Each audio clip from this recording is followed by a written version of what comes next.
ഇന്ന് നമ്മൾ ഉണ്ടാക്കാൻ വേണ്ടി പോകുന്നത് അങ്കമാലി സ്റ്റൈൽ മാങ്ങക്കറിയാണ്. അതിനുവേണ്ടി മാങ്ങ മുറിച്ച് വെച്ചിട്ടുണ്ട്. ആവശ്യത്തിനുള്ള ഉപ്പും കുറച്ച് മഞ്ഞൾപ്പൊടിയും കുറച്ച് വിനാഗിരിയും കുറച്ച് വെളിച്ചെണ്ണയും കൂടെ ഒഴിച്ച് നന്നായി അങ്ങ് മിക്സ് ചെയ്ത് ഒരു 5-10 മിനിറ്റ് നമുക്ക് ഈ മാങ്ങ അങ്ങ് മാറ്റി വെക്കണം കേട്ടോ ഗൈസ്.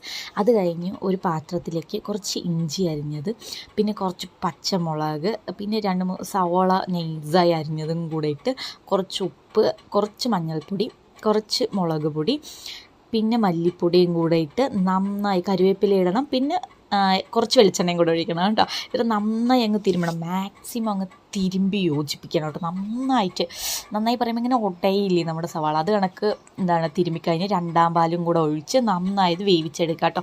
സവാള നന്നായി വെന്ത് കഴിയുമ്പോൾ നമുക്കതിലേക്ക് മാറ്റി വെച്ച മാങ്ങയും കൂടെ ചേർത്ത് അടച്ച് വെച്ച് കുക്കാക്കാം. കുക്കായി വരുന്ന സമയത്ത്, മാങ്ങ നന്നായി കുക്കായി വരുന്ന സമയത്ത് നമുക്കിതിലേക്ക് 1ാം പാലും കൂടെ ചേർത്ത് തിള വരുന്നതിന് മുമ്പ് ഇറക്കി വെക്കാവുന്നതാണ്. അതിനുശേഷം കരിവേപ്പിലയും ചെറിയുള്ളിയും മുളകും കൂടെ ഇട്ടൊന്ന് താളിച്ചൊഴിക്കാം.